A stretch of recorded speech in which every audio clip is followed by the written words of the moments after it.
Բարև ձեզ։ Շարունակում ենք մեր զրույցների շարքը եւ իմ այսօրվա հյուրն է քաղաքական գործիչ Նայիրի Սարգսյանը։ Բարև ձեզ, պարոն Բարև Սարգսյան։ ձեզ։ Շնորհակալ եմ զրույցի հրավերն ընդունելու համար եւ մեծ հաճելի զրույց եմ մաղթում։ Ես եմ շնորհակալ հրավերի համար։ Սկսենք սկզբից մանկությունից։ Ձեր մանկությունը անցել է Դովեղում։ Կպատմեք ձեր մանկության մասին, միջավայրի մասին, որում ծնվել մեծացել եք։ Երբ որ սկսել է հիշողությունը գալ, պատերազմներ սահմանամերձ Դովեղ գյուղում, Ադրբեջանն անմիջապես սահմանակից, Լեռնային Ղարաբաղի պատերազմին զուգահեռ գնում էր նաև Հայաստանի սահմանամերձ հատվածներում։ Երբ որ սկսում եմ մանկությունը հիշել, սկսում եմ պատերազմից հիշել։ Այդ ժամանակ բոլորս ներգրաված ենք, երևի 4-5 տարեկան եմ եղել։ Հայրս կռվում էր, պաշտպանում էր գյուղը, իսկ մենք փոքրիկներով հավաքվում էինք, ինչ որ պատասխանատվության զգացում ունեինք եւ ծնողների, եւ գյուղի, եւ հայրենիքի հանդեպ։ Ինձ այդ ժամանակ էլ ձևավորվեց։ Երևի չեմ էլ հիշում, արդեն հասցրել էին ծնողներս պատմել, նկարագրել, թե միանգամից տեսողականով արդեն պատասխանատվության զգացում մտավ։ Հիշում եմ, որ այդպես գնում էինք, դեռևս կանոնավոր բանակը չկար, շտաբներում գնում էինք եւ շփվում էինք ծառայողների հետ եւ համագյուղացիների եւ իհարկե այլ բնակավայրերի ժամանած եւ գնում էինք այդպես ձորակներից հավաքում էինք մարտկոցներ, ակումուլյատորներ մեքենաների, նրա մեջ կա արճիճ, որը հալեցնում դարձնում էինք շաչմաներ, այդպես էինք ասում, որսորդական հրացանի համար։ Պատրոններ էինք պատրաստում եւ մատակարարում էինք իրականացնում։ Քանի տարեկան եք այդ ժամանակ։ Երևի 5 տարեկան մոտավորապես։ Եվ ինչ էիք զգում, ինչպես եք պատկերացնում այդ պատերազմը, ինչի համար էր, ովքեր էին, ինչ էին ուզում։ Մեր համար խաղ էր դա, եւ մենք գիտեինք, որ թուրքերի հետ կռվում ենք ու գիտեինք, որ անպայման պետք է հաղթենք, որովհետեւ վստահում էինք մեր ծնողներին, վստահում էինք մեր համագյուղացիներին, եւ մենք ներգրավում էինք հաղթանակի կերտման գործին։ Այդ միջավայրը այսօրվա ձեր բնավորության, հայացքների վրա ինչ ազդեցություն է թողել։ Երևի զարգացրել է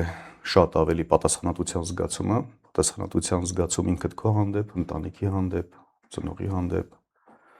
համայնքի հանդեպ, հայրենիքի հանդեպ։ Կարծում եմ ամեն ինչ սկսվել է հենց այդ ժամանակվանից։ Ձեր ծնողներից պատմեք։ Ձեր ընտանիքից։ Ես սովորաբար շատ կամ չեմ խոսում, կամ քիչ եմ խոսում, շատ զուսպ եմ նման հարցերում, որովհետև գտնում եմ, որ շատ գործիչների որ տեսնում եմ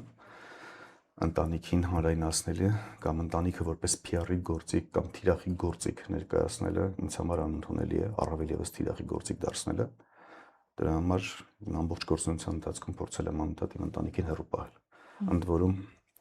ես չեմ համարում, որ քաղաքականությունը կամ հանրային գործունեությունը բարեկամի տուն հյուր գնալը, որ ընտանիքով գնա։ Նաև եթե մենք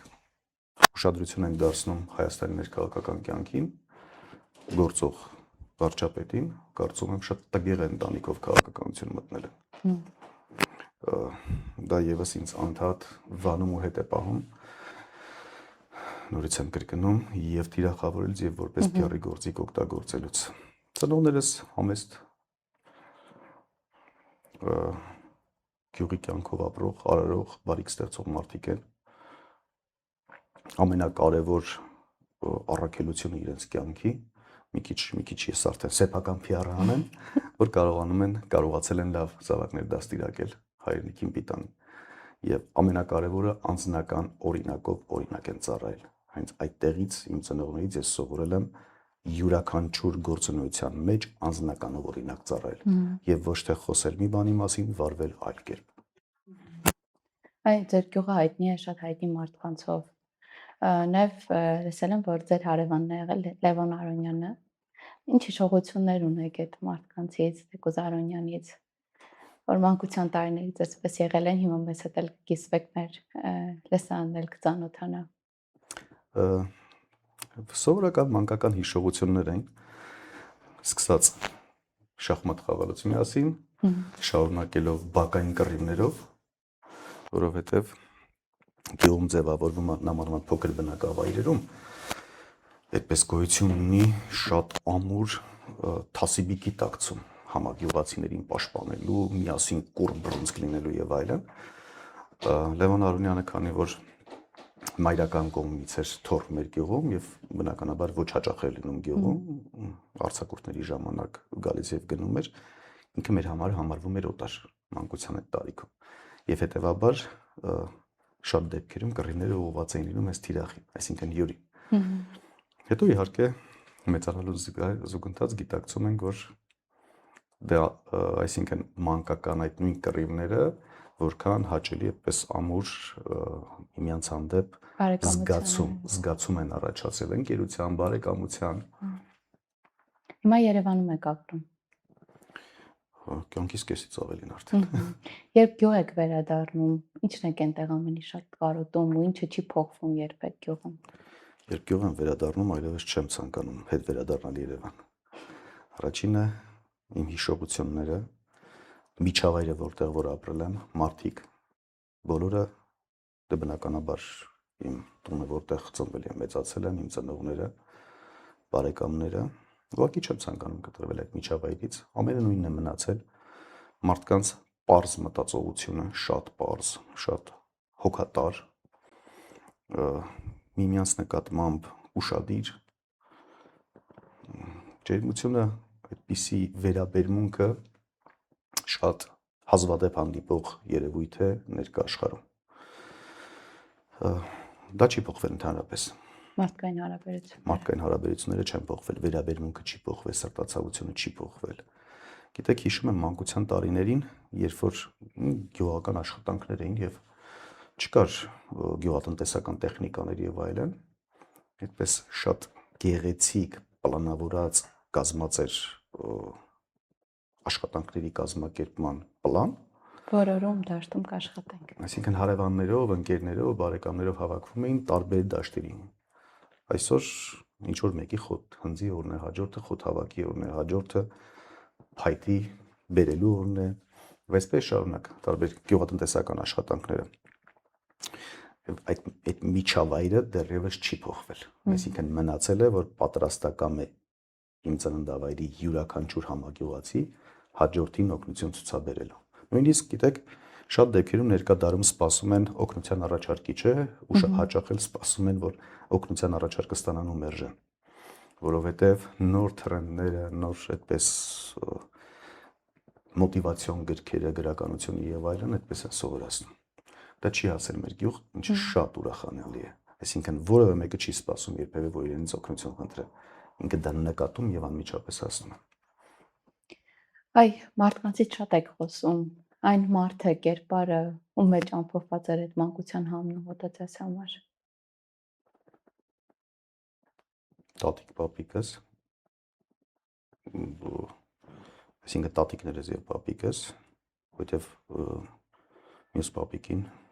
շատ ավելի վաղ տարիքում, երևի 1-1.5 տարեկան ժամանակ եմ կորցրել եւ չեմ հիշում։ Միայն պատմություններով գիտեմ նրա մասին։ Ավելի շատ իրենց եմ կարոտում եւ ավելի շատ իրենց եմ ասոցացնում։ Ասում են դպրոցում լավ եք սովորել, ինչն եք սիրում, ինչ չեք սիրում դպրոցում առարկաների մեջ։ Մաթեմատիկան եմ շատ սիրել, մինչև հիմա սիրում եմ, աշխարհագրությունը, ֆիզիկան, երևի ամենասիրելի առարկաները դրանք էին։ Իսկ ինչը չեք սիրում դպրոցում։ Ինչը չէի սիրում։ Երևի դիսցիպլինա։ Հետո եմ իհարկե ավելի հասուն տարիքում, ոչ հասուն, ավելի բարձր դասարաններում եմ գիտակցել, բայց նաև որ հետայացք եմ նետում, հարցրեցիք, փորձում եմ հիմա հիշեմ, երևի այդ դիսցիպլինային դիմագրավելն էլ է բնավորության մեջ իր հետ կթողել, ամբոստություն է ամրացրել իմ մեջ, երևի դա էլ իր այդպես հետաքրքիր եւ դրական կողմեր ուներ։ Այս մեկ մաթեմատիկան շատ եք սիրել, արդյոք դա բերեց մասնագիտության ընտրությանը, թե այլ պատճառ կար։ Ինչպես կայացավ այդ ընտրությունը։ Երկու պատճառով եմ եկել մասնագիտության ընտրությանը։ Շատ փոքր էի, մայրիկիս հետ այցելել եմ իմ քեռուն, աշխատում էր Նոյեմբերյանի բանկում, եւ տեսել եմ ուղակի թղթերը, փաստաթղթերն իր աշխատասեղանի եւ ուղակի միջավայրն է ինձ քաշել այդպես, կլանել ուղակի միջավայրը, փաստաթղթերի հետ աշխատելու։ Հետագայում դե բնականաբար այդ տարիքում միթե չեմ սխալվում դպրոց նույնիսկ չէի գնում։ Այսինքն ես չէի կարող պատկերացնել, որ մասնագիտությունն է տանում դեպի բանկային ոլորտ, ֆինանսական ոլորտ, տնտեսական Գեղեցիկ գրասեղան է։ Դրանից հետո երևի մաթեմատիկայի հանդեպ վերաբերմունքս, սերս եւ անդադ մաթեմատիկայով զբաղվելը բերեց հանգուցալուծման, տնտեսագիտական մասնագիտության դրության։ Շնորհակալ ասացիք անձնական կյանքով շատ չեք կիսվում, բայց հուսամ մեզ հետ կկիսվեք ձեր կյանքի գեղեցիկ դրվագներից մեկով, ինչպես ծանոթացաք ձեր կնոջ հետ։ Դա կկիսվեմ, բայց պետք է ձեզ հիասթափեցնեմ, որ շատ չեմ կիսվելու։ Շատ չենք էլ պահանջի։ Ուսանողական տարիներին է եղել դա։ Մենք ընկերներով Վարձով էինք բնակվում։ Կինս ընկերուհիների հետ էր Վարձով բնակվում եւ նրա ընկերուհիները իմ ընկերոջ հորաքրոջ աղջիկներն էին։ Այդպես հյուր գնալ, հյուր ընդունել, ծանոթանալ ընդհանուր միջավայրում, որովհետեւ մենք բոլորս Նոյեմբերյանից հավաքվել եւ եկել ենք Երևան ուսանելու, անդադ միջավայրը, տարածաշրջանը գրավում է, այսինքն շփումների մեջ ավելի ինտենսիվ է լինում երկու դրդապատճառով։ Նախ քո այսպես ծննդավայրի եւ միջավայրը այնտեղի ժողովուրդն են քեզ քաշում տանում եւ երկրորդը թասիվի զգացողություններ Նոյեմբերյանի աղջիկներին մենք պետք է այդպես դեր կանգնենք։ Դա է եղել ծանոթության պատճառ եւ այդպես շփումների պատճառ։ Ինչպես եք ստեղծում ընտանեկան ներդաշնակությունը, այդ հանգստությունը, խաղաղությունը, ինչի վրա է հիմնվում դա ձեր ընտանիքի մոդելում։ Ես հիմա որ հարցնում եք, փորձում եմ հիշեմ, ես վերջին անգամ երբ եմ տուն գնացել, ոչ թե տուն գնացել, բանով, այս երբ եմ գնացել այդպիսի միջավայրում, որովհետև բոլորից կարոտում եք, չենք հանդիպում, չենք հասցնում հանդիպել միմյանց։ Այդ միջավայրում հատկապես բարդ է, երբ նորմալ շփումները անցակավանում են, ուղղակի ժամանակ չկա դրա։ Հա, դե հասկանում եմ աշխատանքը, ծանրաբեռնվածությունը, անընդհատ սակավանում է, իրար ավելի հաճախ տեսնելու հնարավորությունը։ Երևի ավելի շատ կարողանում ենք շփվել արձակուրդների ժամանակ։ Չնայած վերջին ժամանակահատվածում դա էլ չէր հանդիպում։ Իհարկե աղջկաս խոստացել եմ, որ այս ամառվա ընթացքում արձակուրդին անպայման ժամանակ կհատկացնեմ իրանց եւ իրանց հետ կլինեմ։ Կարծես թե գիտական աշխատանքն էլ ձեր կյանքում կարևոր տեղ ունի։ Ինչով է ձեզ գրավում գիտությունը։ Անսահմանությամբ։ Գիտությունը մի ոլորտ է, ուղղություն է, որտեղ չկան գծված սահմաններ, որտեղ կարող ես կատարել յուրաքանչյուր բան։ Եվ յուրաքանչյուր նոր բացահայտում, յուրաքանչյուր նոր բարիքի ստեղծում, որը կարող է հանրային կյանքին ծառայել, դա ուղղակի գրավում է։ Այսինքն անսահմանությունը եւ կարծում եմ կրկին պատասխանատվության զգացումը, որովհետեւ գիտությունը ինքն էլ ունի այդպես սովորելուց հետո, այսինքն հիմնական այդպես կրթություն ավարտելուց հետո մագիստրատուրա, այնուհետև որոշակի ներողություն բառից համար ազարտ է առաջանում լրացուցիչ բացահայտումներ իրականացնելու։ Այդպես ծնվեց ասպիրանտուրայի գաղափարը, իսկ դոկտորանտուրան լրիվ այլ դրդապատճառ է ունեցել։ Ես ինձ պետք է պատասխանեի մի հարցի. հնարավոր է Հայաստանի Հանրապետությունը այս վիճակից անել թե չէ։ Այսինքն ես պետք է ներքին համոզմունք ունենայի, գիտականորեն ապացուցված, տարբեր գիտնական պրոֆեսորների հետ քննարկած, այդ թվում նրանց դիտողությունները, հակադարձությունները ընդունելով, որպեսզի ես իմ մեջ գտնեի, բացահայտեի, հնարավոր է թե ոչ։ Որովհետև եթե հնարավոր չէ, ապա ինչ իմաստ ունի քաղաքականությամբ զբաղվելը։ Եթե հնարավոր է, արդեն հասնում ենք երկրորդ փուլի։ Դա տարավ դեպի դոկտորական աշխատանք, դեպի շատ ավելի խորը գիտություն, կամ ամենաբարձր աստիճան գիտության եւ շատ լավ դրական արդյունք ունեցանք։ Եվ հնարավոր էր։ Ոչ թե հնարավոր է, այլ 5 րոպեում հնարավոր է։ Ահա։ Դեպպես ստացվեց, որ այսինքն քաղաքականությամբ Հայաստանի Հանրապետության ճակատագրով քո հայրենակիցների հանդեպ ունեցած պատասխանատվության զգացումով, ինքդ քո ընտանիքի, քո բարեկամների հանդեպ ունեցած պատասխանատվության զգացումը պայմանավորված, բացահայտում ես, որ հնարավոր է բոլորի կյանքը բարելավել, դարձնել եւ անվտանգ, եւ բարեկեցիկ, եւ արժանապատիվ, ապա ինչու չանել։ Այսինքն այդպես որոշակի պարտավորվածություն էլ է առաջացնում։ Եթե գիտես մի բան, որ հնարավոր անել եւ չես կատարում դա, այսինքն դու հանցագործություն ես գործում ինքդ քո եւ քո շրջապատի հանդեպ։ Կարող ենք ասել, որ հենց դա դարավ Հայաստանի ԵՍՄ նախաձեռնության սկիզբը։ Մեկնարկը այսպես Հայաստան ԵՍՄ նախաձեռնության քաղաքական վեկտորի ուղղվածության հիմքը վստահաբար դա է դարձել,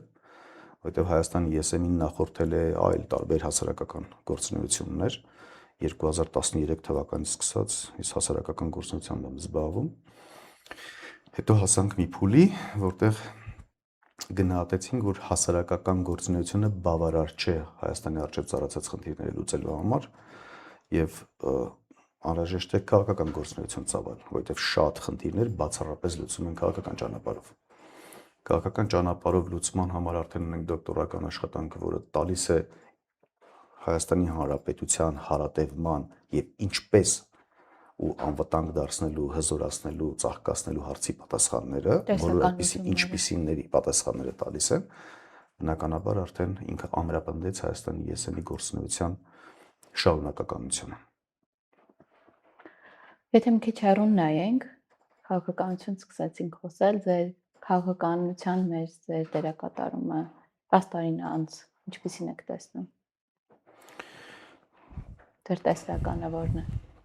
Ես չգիտեմ որտեղ կլինեմ 10 տարի անց, բայց վստահ ասում եմ, որ քաղաքական իմ եւ մեր թիմակիցների դերակատարումով պայմանավորված տեսնում ենք Հայաստանում ազգային իշխանություն, սրտացավ, հայրենասեր, պրոֆեսիոնալ իշխանություն, որը իրապես կծառայի Հայաստանի Հանրապետության շահերին, հայ ժողովրդի շահերին։ Դա վստահաբար տեսնում եմ 10 տարի հետո, որովհետեւ միգուցե արդեն համակարգը ներդրած լինենք եւ ես փորձեմ մի քիչ էլ անձնական կյանքով ապրել, հնարավոր է որ դեռևս շարունակել, այսինքն տեղում հենց քաղաքականության մեջ շարունակենք Հայաստանի Հանրապետության զարգացման մեր վաղուց գործարկված ծրագիրը։ Ինչն է ամենից շատ խանգարում այդ ճանապարհին, դեպի այդ տեսլականը տանող ճանապարհին։ Խանգարումները եւ հանգամանքները շատ են։ Խանգարում է ժամանակի սղությունը, որտեղ քաղաքականությունը ենթադրում է 24 ժամ 7 օր արթուն լինել։ Նույնիսկ 1-2 ժամ քնած ժամանակ արթուն ես լինում, որտեղ ապրում ես դրա մեջ։ Այսինքն քաղաքականությունը ինձ համար, տեսեք, շատ գործիչներ, շատ այդպես քաղաքականությամբ զբաղվող մարդկանց համար դա աշխատանք է։ Վարձատրվող, բառացիորեն իմաստով վարձատրվող աշխատանք։ Իմ եւ իմ թիմակիցների համար դա այդպեսին չի։ Այսինքն մենք չենք գնում աշխատանքի, մենք ապրում ենք դրանով։ Եվ չգիտեմ։ Այ ցանկացած քաղաքական թիմ փորձում է ձգտել հասնել այդ տեսլականին, հաջողությանը։ Ձեզ համար որոնք են կարմիր գծերը, որ անգամ այդ հաջողության դեպքում չեք անցնի այդ գծերի վրայով։ Ինչ չեք անի։ Չեմ դավաճանի իմ հայրենիքին եւ իմ ժողովրդին։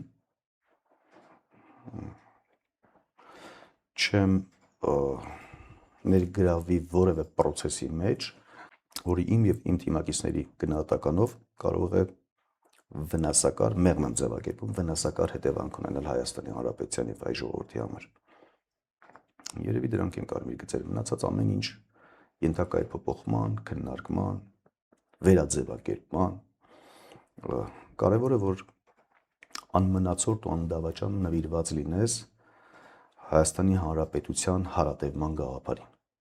մնացածը ածանցյալ գործիքներ են։ Հարատևման համար անհրաժեշտ է անվտանգություն, անվտանգության համար անհրաժեշտ է տնտեսություն եւ այսպես շարունակ կարող ենք թվարկել, բայց գլխավոր նպատակը, եթե այսպես ֆիքսած է ու ինքը անքննարկելի է, դրան անմիջապես սպառնացող վտանգները դավաճանությունն են եւ ոչ պրոֆեսիոնալ մոտեցումը, որ կարող է քո գործողությունը հանգեցնի ինչ որ մի փուլի Հայաստանի Հանրապետության հարատևման սպառնալիք դիտարկվի այսպես։ Այ օրինակ ներկայումս այդպիսի սպառնալիքները շատ են։ Գույքագրված են եւ հերթականությամբ գնում ենք այդ սպառնալիքների ոչնչացման հետևից։ Ձեր կենսագրության անբաժան մաս է նաև դասախոսել է ուսանողների հետ աշխատանքը։ Չորս տպավորիչ դրվագ կհիշեք այդ տարի, այդ ժամանակներից, այդ փորձառությունից։ Չեմ կարող հիշել։ Միգուցե չի եղել, որովհետև այդպես դասախոսական աշխատանքն էլ իմ մոտ եղել է Օֆիցիալ։ Գիտեք ինչ ձև պետությանը ծառայելու ինչ որ մի ժամանակահատված, որտեղ որ ես չեմ հիշում դասերին հումորներ նույնիսկ եղել են, թե ոչ, շատ չոր, շատ հետևողական, դրա համար դժվար լինեն այդպիսի դրվագներ։ Հայ, ուսանողը ձեզանից որոշակի մասնագիտական գիտելիք, փորձառություն է վերցնում։ Դուք ինչ եք սովորում ուսանողից։ Ուսանողից կյանքը սիրել եմ սովորում, երազել եմ սովորում, որովհետև ինչ որ զբաղվածության պայմաններում, ինչ որ մի ժամանակահատվածում նույնիսկ չես հասցնում կամ չես մտածում երազելու մասին, չես մտածում այդպես ակտիվ կյանքով ապրելու մասին, ուսանողից ես դա եմ սովորել, դա եմ սովորում։ Գալիս են էներգիայով լի։ Շատ, այո։ Այ ասում եք ամենտեղ աշխատանքում լուրջ ուսանողների հետ այսպես Հա չէ, բայց մի անգամ հիշեցի, մի անգամ մի անլուրջ բան արել եմ ուսանողների հետ։ Մի ուսանող մոտեցավ, սիրահարվել էր մի աղջկա, որից որևէ կոնտակտային տվյալ չուներ, միայն ինչ որ կծկտուր ինֆորմացիաներ, անուն, ազգանուն եւ այլն, եւ մոտեցավ շատ պես ամաչկոտ հայացքով, թախծոտ աչքերով, ասաց պարոն Սարգսյան, մի անձնական խնդրանք ունեմ, կարող եք, որովհետեւ այդ խստության մեջ այդպիսի մոտեցումը իրենց համար դժվար էր, բայց հայացքի մեջ ինչ որ անելանելիություն տեսա տղայի, ասաց որ խնդրեմ կօգնեք աղջկա հեռախոսահամարը կամ աշխատանքի վայր ինչ որ մի տեղեկատվություն ձեռք բերենք, դե բնականաբար մեր կապերով շատ արագ տղային օգնեցինք։ Հա, արել եմ մի անլուրջ մի հատ այդպիսի բան։ Պատասխանել եք մի ընտանիքի ստեղծման։ Տեղեկություն չունեմ, բայց Աստված տա այդպես լինի։ Շատ լավ, բայց այդ կերպարից դուրս, հա, եթե աշխատանքը չի, դասախոսական այդ աշխատանքը չի, այնպեսին եք դուք։ Ինչն է ձեզ էներգիա տալիս, այսպես այդ լրջությունն են տեղ պահել։ Չեմ կարծում, որ դա պարտադրված լրջության պահպանում է, ուղղակի ես բնույթով այդպեսին եմ։ Չեմ սիրում շատ խոսել, չեմ սիրում անլրջություններ անել, ուղղակի չեմ սիրում։ Լավ, եկեք մի դեպք ձեր կյանքից, որ լավագույնս ձեր այդ բնավորությունը բնութագրում է։ Լրջություն նկատի ունեք։ Առհասարակ ձեր բնավորությունը, այսպես մոտեցումները, որ օրինակ շատ տիպիկ ձեր մասին է այդ պատմությունը։ Չեմ կարող հիշել։ Կյանքի իմաստը ըստ ձեզ գտնում են, թե ստեղծում են։ Ստեղծում են, կառուցում են յուրաքանչյուրն իր համար։ Դա շատ խորը փիլիսոփայական մոտեցում է եւ երևույթ է։ Կյանքի իմաստի փնտրտուքը շատ դեպքերում նմանեցնում եմ աստղագիտությանը։ Այսինքն տիեզերքի ուսումնասիրությանը, որտեղ դու կարող ես անվերջ ուսումնասիրել եւ այդպես էլ չբացահայտել։ Հետևաբար կյանքի իմաստը պետք չէ պես փնտրել։ Ուղղակի յուրաքանչյուր մարդ, ես ինձ համար ունեմ կյանքի իմաստը։ Յուրաքանչյուր մարդ պետք է գտնի իր կյանքի իմաստը։ Ես պատկերացնում եմ հետևյալ կերպ։ եթե դու լույս աշխարհ ես եկել, դու պետք է տաս այս աշխարհին մի բան եւ վերցնես մի բան, կամ մի քանի բան տրամադրես, մի քանի բան վերցնես։ Եվ կարծում եմ, պետք է ավելի շատ տրամադրել, քան վերցնել։ Ես ապրում եմ այդ գիտակցումով։ Հետևաբար, ինչը կհասցնեմ տան, կհասցնեմ մասնագիտությանս մեջ ավելի շատ տրամադրել, քան վերցնել։ Դասախոսական աշխատանքի մեջ, ընդհանուր անձնական կյանքի մեջ, գիտության մեջ, հասարակական քաղաքական գործունեության մեջ, այսինքն բոլոր ոլորտներում, եթե այսպես ոլորտների ենք բաժանում, ավելի շատ ուղղակի բոլոր ոլորտներում փորձում եմ տրամադրեմ, քան վերցնեմ։ Այ հենց սրանով էլ իմաստավորվում է իմ կյանքը։ Որպես եւ մաթեմատիկայի այդպես դերակատարումը ձեր կյանքում հաշվարկներ, ամեն ինչ պլանավորել, այս տեսանկյունից որոշումներ կայացնելիս արդեն ձեր խոսքով էլ նշեցիք, որ միանշանակ ուսումնասիրել, պլանավորել, բայց ամեն դեպքում կարևոր որոշումների ժամանակ էմոցիաները դեր ունենում են, թե չէ ձեր կյանքում։ Էմոցիաները սկզբնական սահմանավորման փուլում միանշանակ ունենում են։ Օրինակ քաղաքականության մուտքի որոշման մեջ բացառապես առաջնորդվել եմ էմոցիայով։ Այնուհետև դրան հաջորդել է պլանավորումը ինչպես հարցերի պատասխանների ժամանակ 0 էմոցիա, որտեղ էմոցիաները արդեն կխանգարեն աշխատանքի գլուխ բերելուն։ Առանց էմոցիայի դե երևի թե որևէ ոլորտում չի ստացվի։ Դրանք պետք է համադրվեն։ Պետք է որոշակի առումով խենթ լինես, որոշակի ռոմանտիկ լինես, բայց գիտակցես այնց կարևոր սահմանը, որից այն կողմ պետք է ռոմանտիզմին, խենթություններին, էմոցիաներին փաթաթես տնես մի կողմ եւ շարժվես բացառապես սառը հաշվարկով։ Շատ լավ, շնորհակալ եմ զրույցի համար։ Մենք ձեզ փոքրիկ նվեր ունենք նկարիչ Էրիկ Դավթյանի գործերից։ Հուսանք ձեզ համար հետաքրքիր ու կարևոր մի անկյունում իր տեղը կգտնի։ Հիշեցնեմ մեզ հետևողներին, որ կարող եք նկարչի գործերին ծանոթանալ հոլովակի ներքևում նշված հղմամբ։ Շնորհակալ եմ անչափ, դուք ինձ անակնկալի բերեցիք եւ շատ հրաշալի գործ է եւ մի քիչ էլ ամաչացրեցիք։ Հուսամ ձեզ դուր եկավ եւ շատ շնորհակալ եմ զրույցի համար, իսկապես շատ հետաքրքիր էր ձեզ հետ ծանոթանալը, ցայտելը։ Հուսամ Մելիսանը եւս ձեզ մեկ այլ տեսանկյունից բացահայտեց։ Հուսանք։ Իսկ ես հիշեցնեմ, որ իմ հյուրն էր քաղաքական գործիչ Նայիրի Սարգսյանը, ես Զենֆիրա Քալաշյանն եմ եւ դուք դիտում եք զրույցներ մարդու մասին հաղորդումը։ Կհանդիպենք։